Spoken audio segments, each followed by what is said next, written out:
Bienvenue sur RTI 1 pour l'actualité en ce début de semaine. Bonsoir à tous. Comment réduire les délais de paiement des créances de l'État? Comment arriver à un secteur privé plus fort en Côte d'Ivoire? Des travaux sont effectués par les acteurs. Et aujourd'hui, ces questions ont réuni le Premier ministre Patrick Achi et le patronat ivoirien.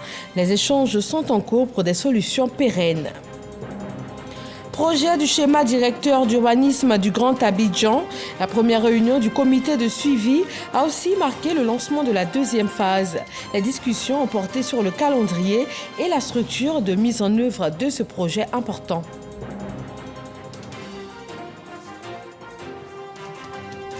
Aucun établissement ivoirien d'enseignement supérieur ne figure dans le top 100 des meilleures universités africaines de 2021. Pour changer les choses, les acteurs du système travaillent afin de proposer des stratégies nouvelles et plus probantes. Ils sont réunis pour 3 jours. Et puis au Mali, le représentant spécial de la CEDEAO a été expulsé du pays pour agissement incompatible avec son statut. Le pays précise toutefois être toujours ouvert au dialogue avec la CEDEAO pour la réussite de la transition. Bonsoir à tous. Le Premier ministre Patrick Achi a reçu ce lundi le secteur privé. La synthèse des travaux du groupe de travail sur la réduction des délais de paiement des créances de l'État a fait l'essentiel de l'ordre du jour. Alexis Ouedraogo. Le 23 avril dernier, à la salle des pas perdus du palais présidentiel, le Conseil des ministres s'ouvrait au secteur privé. Une première pour traduire l'ambition de l'État, celle de faire du dit secteur une pièce maîtresse de l'économie. Ce lundi à la primature, l'heure était à la synthèse des travaux du groupe de travail sur la réduction des délais de paiement de créances de l'État. 6 groupes de travail ont été constitués pour travailler, réfléchir sur un certain nombre de problématiques. C'était des groupes de travail mixtes, État, secteur privé. Et nous rentrons maintenant dans la phase d'analyse du travail de ce groupe. Et à travers cette séance de travail de ce jour, présidée par M. le Premier ministre lui-même, nous sommes dans un processus qui convient parfaitement au secteur privé et qui nous donc permet d'être totalement confiants à ce qu'à l'issue de ce processus-là, un certain nombre de décisions, un certain nombre de points d'arbitrage soient clairement traités. Et pour aboutir à ces résultats probants, l'État a mis sur pied les groupes avec une démarche claire, discuter avec l'ensemble des acteurs, dissocier les points de consensus, ceux nécessitant des ajustements et ceux impliquant l'arbitrage du Premier ministre. Le secteur privé reste l'une des clés incontournables du développement. L'État ivoirien entend en être le plein catalyseur dans le processus de création de richesses. Et le développement également au cœur de la création du centre consacré aux études prospectives. Il a entre autres pour mission d'accompagner les États et les institutions dans leur politique de développement. Il est aussi question de promouvoir l'étude prospective comme outil de développement. Depuis ce lundi, la réflexion porte sur la zone de libre-échange continentale africaine. Noël Niagno. Le centre d'études prospectives CEP, un cercle de réflexion appelé communément think tank. Il sera animé par des cadres du public et du privé, des universitaires, des chefs d'entreprise, des étudiants, des leaders d'opinion et autres. Il est mis sur les rails ce 25 octobre avec une feuille de route. Réfléchir aux questions du passé, aux défis de demain et aux contraintes du quotidien dans un cadre apolitique, indépendant et constructif. Au cœur des réflexions de ce jour du lancement de leurs activités, la zone de libre-échange continentale africaine, un levier pour la sécurité alimentaire en Afrique. Une Afrique grosse de potentialités. 60% des terres arables non exploitées se trouvent en Afrique. Quand je pense à l'Afrique, je pense également aux réservoirs solaires que nous avons. Nous avons 40% des énergies de ce monde. Le paradoxe, c'est que l'Afrique peine à nourrir sa population. La preuve. Aujourd'hui, plus de la moitié de la population africaine, soit 675 millions de personnes, souffrent d'insécurité alimentaire et 250 millions de personnes sur le continent sont sous-alimentées. 144 millions d'enfants de moins de 5 ans ont un retard de croissance. Ceci dans un contexte marqué par une crise économique amplifiée par la pandémie Covid-19. Les agriculteurs producteurs de la subsistance de l'Afrique sont les plus pauvres et les plus touchés par la faim. Ce paradoxe doit être solutionné par le cercle d'études prospectives. Voilà tout le bien que souhaite le Premier ministre aux initiateurs de ce cercle de réflexion. Je crois que le rôle du Centre d'études prospectives est très important pour éclairer les décideurs politiques que nous sommes. Je crois à la vertu de l'étude prospective pour conduire et accélérer le développement et je suis convaincu que le Centre d'études prospectives saura être le vecteur indispensable pour promouvoir les modèles économiques qui fonctionnent et identifier ce qu'il est convenu d'appeler les best practices. 3 panels de haut niveau, animés par des politiques, des universités et des experts, ont meublé ce lancement. Ils ont approfondi les réflexions sur déclaration et action, état des lieux de la sécurité alimentaire en Afrique, les politiques de facilitation des échanges, enfin, les chaînes de valeur agricole continentales, enjeux et défis. Dans les domaines de la construction et de l'urbanisation, il y a également des défis à relever. Le schéma directeur d'urbanisme du Grand Abidjan entre dans sa 2e phase. La première réunion du comité conjoint de coordination et de suivi du projet dans ce reportage de Jean-Luc Mangbo. C'est un document de planification urbaine qui fixe les grandes orientations de l'aménagement et du développement de l'agglomération abidjanaise à l'horizon 2030. Le schéma directeur d'urbanisme du Grand Abidjan, SDUGA, reste néanmoins à pas à faire pour lui garantir une mise en œuvre efficiente. En 2013, tout juste à la sortie de la crise, les projections que nous avons faites ne peuvent pas être justes. Quelques années plus tard, nous avons constaté, au regard du dynamisme économique, démographique et spatial de notre agglomération, qu'il y a nécessité de revoir les propositions qui ont été faites. Ce comité d'experts qui se réunit aujourd'hui a pour mission de mettre en place un mécanisme qui va renforcer l'efficacité de la mise en œuvre du SDUGA, avec notamment l'appui technique et financier de l'Agence japonaise de coopération internationale, JICA.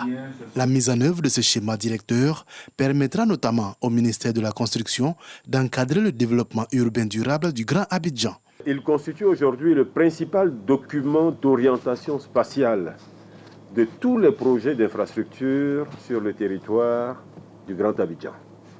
Il permet en outre à mon département ministériel en charge de l'urbanisme d'encadrer plus efficacement le développement urbain du Grand Abidjan dans un cadre normatif conforme aux meilleures pratiques et dans une perspective durable. Au cours de cette réunion, les experts ont pu notamment réfléchir sur des questions comme la validation du calendrier et la structure de mise en œuvre du schéma directeur, ainsi que l'année de référence qui devrait être repoussée de 2030 à 2040. Dans l'enseignement supérieur, le Fonds pour la science, la technologie et l'innovation initie avec ses partenaires une réflexion. Elle porte sur le classement annuel pour les universités continentales et internationales. Le résultat n'est pas fameux. La Côte d'Ivoire ne figure pas au top 100 des meilleures universités africaines en 2021. Godefroy Okambawa. Chaque année, les établissements d'enseignement supérieur font l'objet d'un classement au niveau continental et international par des institutions habilitées. Au plan mondial, l'université américaine Harvard arrive en tête du classement. Au plan africain, l'université de Cape Town d'Afrique du Sud confirme son statut de leader sur les 200 meilleures universités africaines en 2021. La Côte d'Ivoire se positionne à la 197e place avec l'Institut Polytechnique Félix Houphouët-Boigny de Yamoussoukro. Un classement peu honorable que le Fonds pour la science, la technologie et l'innovation souhaite améliorer à travers ses ateliers de réflexion. Nous comprenons difficilement que certains pays africains, moins riches que la Côte d'Ivoire, ont leurs universités qui figurent parmi les meilleures universités du continent. Il nous faut donc nous ressaisir, mutualiser nos forces et tout faire pour que d'ici 2 ans, les universités publiques ivoiriennes figurent au moins parmi les 100 meilleures universités africaines. Ce changement de positionnement passe par la redynamisation du management et la Suisse soutient cet engagement des acteurs de l'enseignement supérieur. Puisque la Suisse finance le Centre suisse de recherche scientifique depuis 70 ans dans le pays, on a évidemment un intérêt à ce que les universités, les hautes écoles ivoiriennes soient bien classées dans le continent. Et si on peut y contribuer de manière directe ou indirecte, nous serons très satisfaits. Pour la tutelle, l'État mettra tout en œuvre pour y remédier. Sur le budget 2021, on avait environ 5 165 milliards qui étaient en jeu. Et sur les 5 165 milliards, vous aviez 1 395 milliards, soit un peu plus de 27% de ce budget qui était alloué à l'ensemble des 3 sous-secteurs du système éducatif. Ce qui est énorme comparé à ce qui s'est fait dans les autres pays de la sous-région. Mais malheureusement, quand on regarde le classement des 200 premières universités africaines, aucune université ivoirienne n'est là-dedans.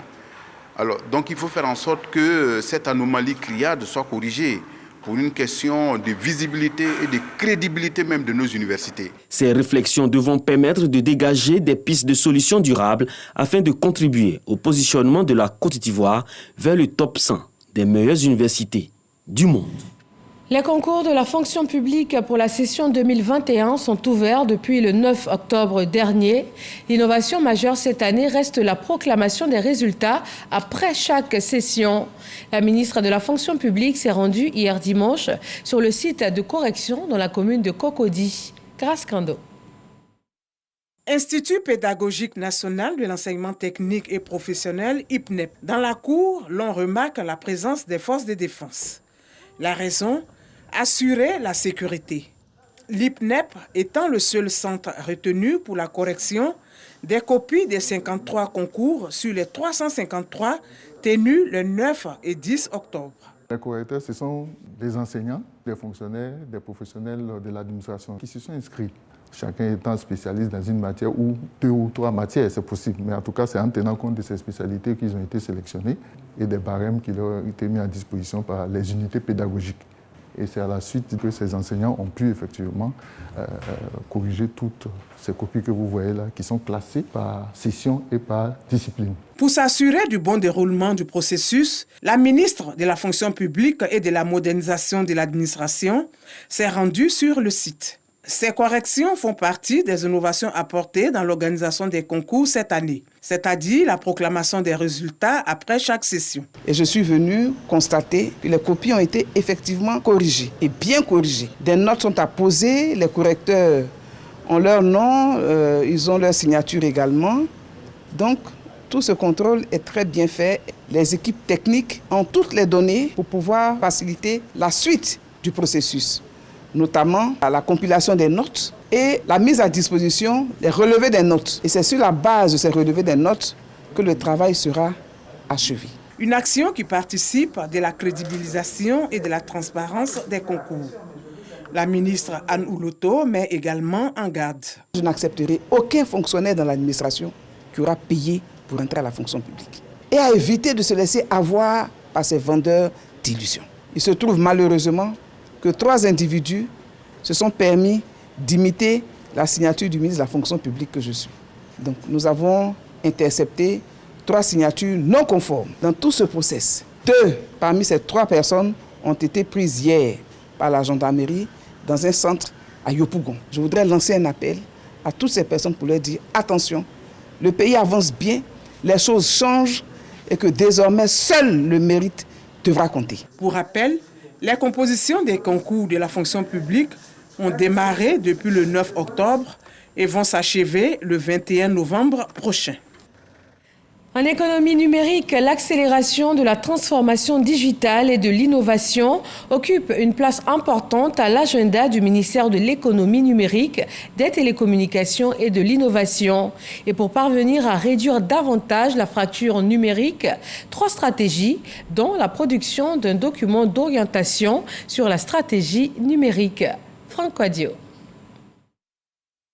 Le développement optimal du digital, une nécessité. Et aujourd'hui, la Côte d'Ivoire affiche ses ambitions quant à une politique hardie de digitalisation. Bon, aujourd'hui, quand on prend les différents indices, nous sommes aux alentours de 120e pays. Donc, quand on prend sur l'Afrique de l'Ouest, nous sommes le 2e ou le 3e pays selon les études. Notre ambition est de devenir, en tout cas en Afrique de l'Ouest, le premier pays. Et au niveau des autres indices, de descendre, en tout cas parmi les 100 premiers pays mondiaux.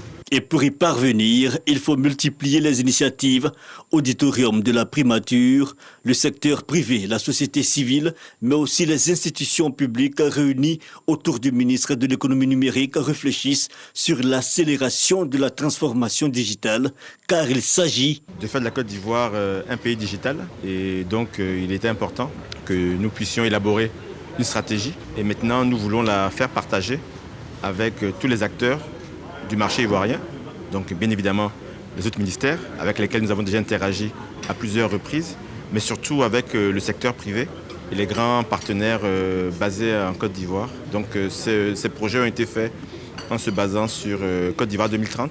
Une stratégie qui s'appuie sur 7 piliers, dont le déploiement des infrastructures numériques et le développement des compétences, passant par la promotion d'une industrie numérique propice à l'innovation. Et ce sont justement ces dernières, consignées dans plusieurs documents de référence, que sont venus présenter les différents experts de l'économie numérique à leurs partenaires. Le document final sera présenté à l'autorité publique avant la fin de l'année 2021. Dans le cadre de la sécurisation des frontières, la Côte d'Ivoire s'est engagée à élaborer une politique nationale de gestion intégrée des frontières. Il s'agit dans un premier temps de faire l'état des lieux et ensuite proposer un plan d'action qui va améliorer la gestion des espaces frontaliers. Jean-Marc Djadji. Une soixantaine d'experts de la sécurité à la recherche d'un outil efficace de sécurisation et de développement des frontières. La non-matérialisation de ces frontières, le déficit criard d'infrastructures et la récurrence des conflits fonciers sont relevés par ces techniciens aux frontières terrestres. Des difficultés dans d'autres zones frontalières ont notamment été constatées lors de cette rencontre. Cette proximité frontalière, parallèlement aux bénéfices socio-économiques, pose malheureusement la problématique de l'accentuation de la criminalité transfrontalière, avec son corollaire de trafic illicite en tout genre et la montée de la menace terroriste.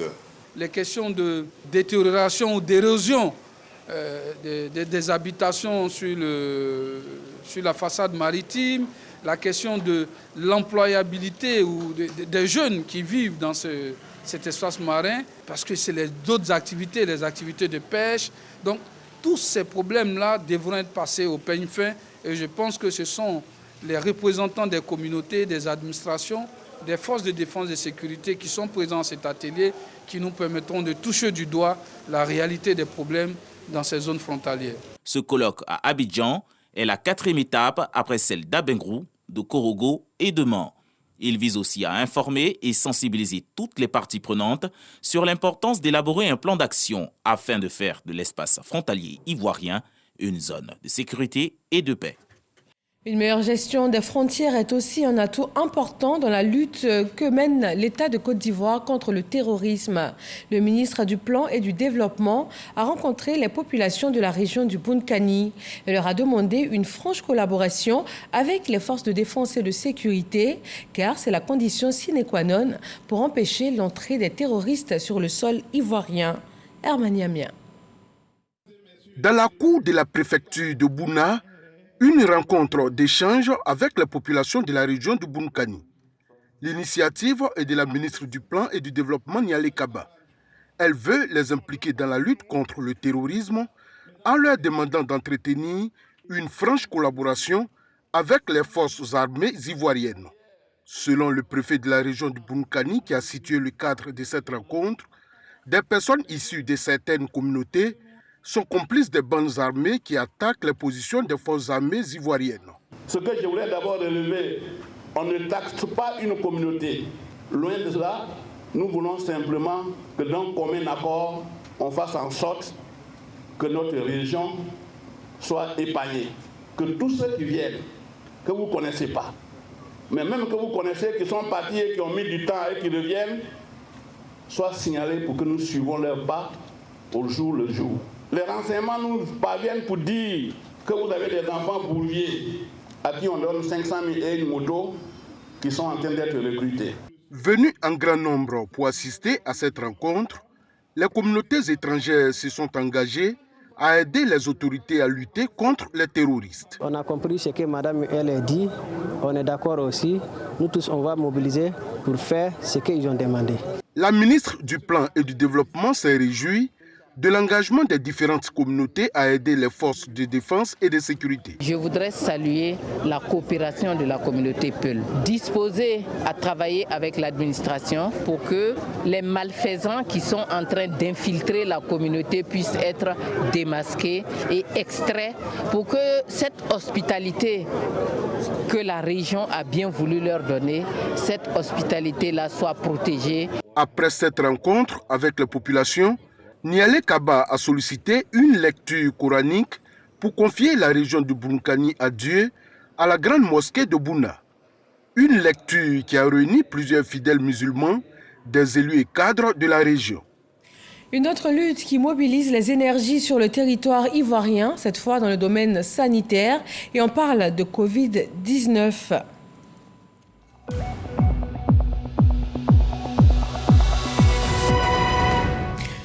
Le point dressé par le ministère de la Santé se détaille comme suit.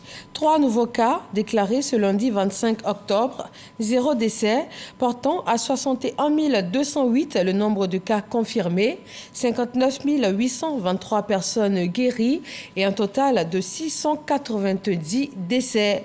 3 65 457 doses de vaccins ont été administrées du 1er au 24 octobre. En politique, le Parti des peuples africains de Côte d'Ivoire, PPACI, met en place ses instances de direction. Le parti de Laurent Gbagbo est doté d'un conseil stratégique politique présidé par Assoa Adou avec des vice-présidents. Le détail nous est proposé par Moussa Konaté. L'organigramme du Parti des peuples africains de Côte d'Ivoire, PPACI, est enfin connu.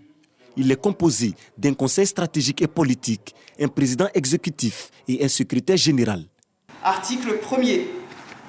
Sont nommés au sein du conseil stratégique et politique les personnalités suivantes. Assoa Adou, président. Dano Didier Sébastien, premier vice-président. Katina Koné Justin, deuxième vice-président. Aka Auguste Emmanuel, directeur du cabinet du président Laurent Gbagbo. Akoun Laurent, Bamba Massani, Douati Alphonse, Koné Boubacar, Kwasi Kwaku André, Liabi Douagua, Lida Kwasi Moïse, Likikwe Soye Odette, Lorunion Niabri Marie-Odette, Wenien Georges Armand. Article 2. Tous les membres du Conseil stratégique et politique en rang de vice-président. Article 3. Est nommé à la fonction de président exécutif Monsieur Oulaye Hubert Nabra. Est nommé à la fonction de secrétaire général Monsieur Damana Abia Ekas. Au total, 20 personnalités pour dérouler les activités du nouveau parti fondé par l'ex-chef de l'État Laurent Gbagbo concernant le rôle de chaque instance. Assoa Adou, président du Conseil stratégique et politique, s'est voulu rassurant. C'est le secrétaire général, comme dans le passé, s'occupe du fonctionnement au quotidien du parti. Et le groupe de CSP assiste le président dans la réflexion stratégique et politique. Le président exécutif, vous dites bien exécutif, il exécute les instructions du président. Pour rappel, le Parti des peuples africains de Côte d'Ivoire, PPACI, a vu le jour les 16 et 17 octobre dernier à l'issue d'un congrès constitutif. Et on reste en politique, un nouveau mouvement fait son entrée sur la scène. La coalition des jeunes alassanistes pour le progrès a tenu son assemblée constitutive. Dangui. L'Assemblée générale constitutive de la coalition des jeunes alassanistes pour le progrès, COJAP, a eu lieu au centre culturel de la commune d'Abobo dans une ambiance de meeting politique. Cette organisation s'inspire des actions du chef de l'État, selon son président. Nous avons été inspirés par les actions du président Alassane Ouattara. Alassane Ouattara, lorsqu'il vient en Côte d'Ivoire, vient pour soigner la Côte d'Ivoire et les résultats ont été vus. Ce combat est soutenu et parrainé par le professeur Adama Diawara, par ailleurs ministre de l'Enseignement supérieur et de la Recherche scientifique. Le mouvement naissant est un mouvement d'avenir à la fois pour mon parti, le RHDP, mais également pour toute la Côte d'Ivoire. Il s'agit de montrer aux jeunes générations ce que c'est que l'alasanisme. L'alasanisme en tant que manière de penser positive pour la Côte d'Ivoire et pour toute l'Afrique. L'Assemblée générale constitutive du COJAP a mobilisé de nombreux jeunes et leaders de la jeunesse de la commune d'Abobo. On change de tableau avec les festivités de l'Abissa à Grand Bassam. Cette fête patrimoniale du groupe Nzima Kotoko a démarré pour cette année 2021 hier dimanche. Première phase, la sortie du tam-tam Ndongbole pour la célébration du Siedou. Il marque le démarrage de la semaine silencieuse avec les rites et traditions. Isaïo. Grand Bassam, quartier France, le tam-tam et Ndongbole tonne devant cette foule nombreuse qui l'accompagne dans les différentes artères de la place Abissa. Cette période d'introspection, dénommée Siedou, marquant la semaine silencieuse, est un moment de valorisation des us et coutumes du peuple Nzima Kotoko, loin des regards des non-initiés. Après une série donc de libations et de conciliabules des gardiens de la tradition, le tam-tam donc a été conduit à son lieu de retraite. Et c'est ce qui a soulevé toute cette ferveur à laquelle vous avez pu assister aujourd'hui. Pandémie du coronavirus et inondations à Grand Bassam ont empêché le bon déroulement pendant 2 ans de cette fête traditionnelle du peuple Nzima. Pour ce retour à la normale, les organisateurs rassurent quant aux dispositions sécuritaires. Sur le plan sécuritaire, les dispositions sont prises. Nous avons, avec les forces locales, également des détachements d'Abidjan qui vont venir épauler nos forces locales ici. Nous travaillons à mettre en place tout un système sanitaire également pour garantir vraiment une santé à tous nos festivaliers. L'Abissa est aujourd'hui une fête populaire qui intéresse tous les Ivoiriens. Je suis content de voir les gens taper et je suis content aussi de voir le monde être présent. C'est pour ça qu'aujourd'hui, il dit forcément que les gens à l'Abissa pour voir comment ça se passe. Et vraiment, réellement, c'est venu. L'Abissa s'est bien passé. Avant le Siedou, la veille, les danses du patrimoine culturel Nzima ont été valorisées en présence du roi de Nzima Kotoko, Sa Majesté Aoula Amon Désiré Tanoué.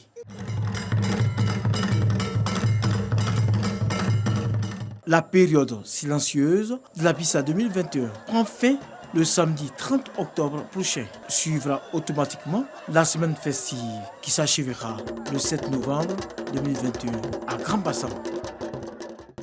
Dans l'actualité internationale, la Cour de justice de la CEDEAO renvoie au 15 novembre le procès qui oppose Mahaman Ousmane à la République du Niger. Mahaman Ousmane, candidat malheureux à la présidentielle nigérienne du 21 février dernier, accuse le pouvoir de discrimination et de violation de ses droits pendant les élections. En procès hors siège à Abidjan, la Cour de justice devrait trancher ce lundi sur l'affaire, mais l'avocat du requérant a souhaité un report afin de fournir d'autres pièces à son dossier. Une demande accordée par la Cour. Le procès est donc reporté au 15 novembre prochain à Abuja, au Nigeria, pour l'audition des parties.